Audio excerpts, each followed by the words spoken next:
When AI Speaks Armenian, Podcastle's New Voice for a Nation. Article by Elen Tovmasyan, published on January 23, 2026, on EVN Report. Note to our readers, Podcastle has recently rebranded and now operates under the name Async. This article reflects the company's work under its former name. Until now, most of us would probably describe AI speaking Armenian the same way: robotic, with incorrect intonation and awkward pronunciation, far from natural. For years, Armenian text-to-speech, TTS, has felt like a technical afterthought, functional at best, but never convincing. That absence has mattered more than we realized. From media and education to business and accessibility, the lack of natural Armenian speech has quietly kept entire possibilities out of reach. What if a solution to this problem has already been developed? A few weeks ago, Podcastle's CEO Elen Tovmasyan published a short demo online, an AI-generated voice reading Armenian text. Unlike previous attempts many Armenians were used to hearing, this one sounded noticeably different, clearer in pronunciation, more consistent in rhythm. This time it sounded Armenian. The clip quickly drew attention, not because AI speaking Armenian was new, but because this time it sounded natural enough to make people pause and listen. A demo version of the Armenian TTS was released a few weeks ago, and the fully usable version is now available as part of Podcastle's existing platform. That demo marked the public debut of Podcastle's Armenian text-to-speech system. The idea of AI speaking Armenian feels exciting, but it also raises a more important question. What does this actually change? To understand that, it helps to look at where this technology comes from. Podcastle, the creator behind Armenia's smooth text-to-speech system. The Armenian TTS was developed by Podcastle.ai, an AI-powered platform created to support video and audio creators throughout the entire creative process. Founded in 2020, Podcastle grew alongside the rapid global expansion of podcasting. Today, it's one of the fastest-growing startups on Armenia's tech scene, building products that compete directly with the industry's largest global players. As podcasting expanded, creators often faced a familiar dilemma: either invest heavily in microphones, cameras, and premium editing software, or abandon the idea altogether. Podcastle offered an alternative. With little more than a laptop, a working camera, and a subscription, users could record, edit, and publish long-form content directly through the platform, without needing professional production skills. Arsen Hambardzumyan, Podcastle's COO, demonstrated how the platform automates much of this process, from cleaning audio to transforming long videos into ready-to-post reels and shorts by identifying the most engaging moments. But as the platform evolved, so did user expectations.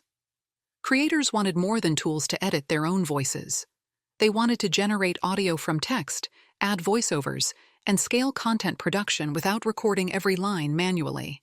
Over time, that shift naturally pushed Podcastle toward text-to-speech.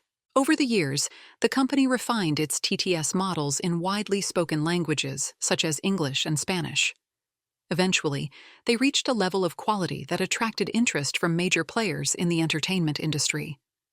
Hambardzumyan pointed to discussions with Warner Brothers, which explored the possibility of using AI-generated voices for actors.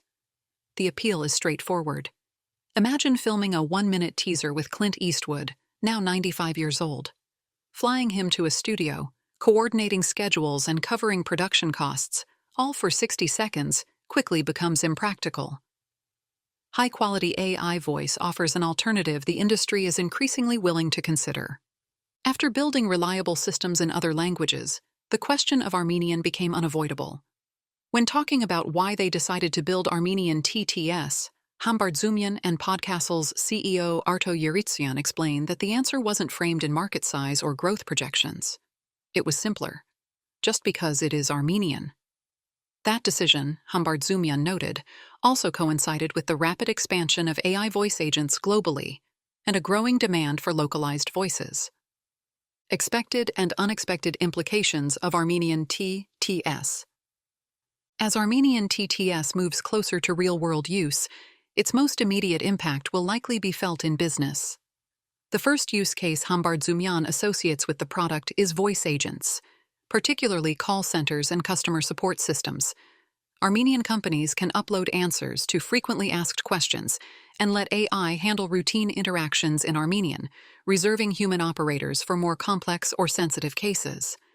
From there, the implications widen. Armenian language media, long constrained by text-only formats, could begin offering audio versions of articles, analysis, and long-form reporting. Some of you may already be listening to this article. Those reading may have noticed the option to listen to an AI-generated English version, a feature increasingly common in English language media. Similar options technically exist for Armenian content, but they've often been avoided due to poor quality and unnatural sound. With high-quality Armenian TTS entering the market, that could change, making audio journalism in Armenian not just possible, but actually worth listening to. Education presents another opportunity. Armenian language textbooks, lectures, and learning materials rarely exist in audio form. Tovmasyan noted that Armenian TTS could significantly lower the barrier to producing audiobooks, voiced lessons, and educational content, improving accessibility for visually impaired students and for learners who absorb information better through listening. The impact is particularly significant for the Armenian diaspora. Many Armenians abroad understand spoken Armenian far better than written Armenian, having grown up hearing the language without necessarily learning to read or write it fluently. Armenian TTS could allow these audiences to reconnect with Armenian media, education, and public discussion through sound, not through translation, but through the language itself. Government and public institutions could also benefit, from audio versions of official announcements to more accessible digital platforms for elderly citizens and people with visual impairments.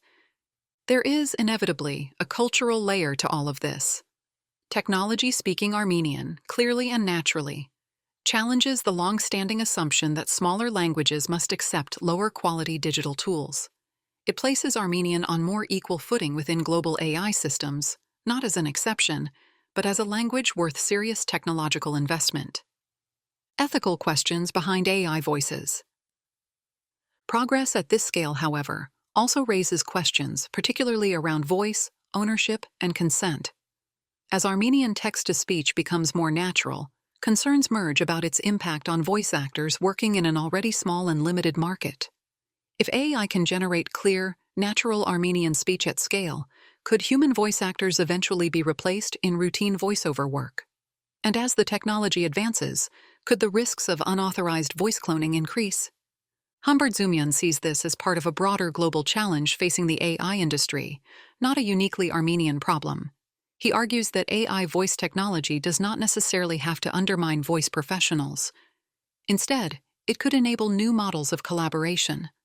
One approach he suggests is licensing, allowing voice actors to make their voices available for AI use and earn revenue each time they are deployed, while remaining involved in creative or high-priority projects where human performance is still essential.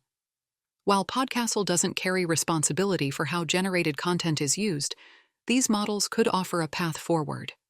At the same time, Tovmasyan is careful to point out AI's limits. Armenian TTS works best for repetitive and informational tasks. It's not designed for situations that require emotional empathy or nuanced judgment. In banking, healthcare, or sensitive customer support, AI can assist with routine tasks, but human involvement remains essential. The system also struggles with invented or highly creative words, limiting its use in literary or artistic contexts. These limitations made developing Armenian TTS especially demanding. For every language Podcastle has worked on, the company engages professional linguists to guide development.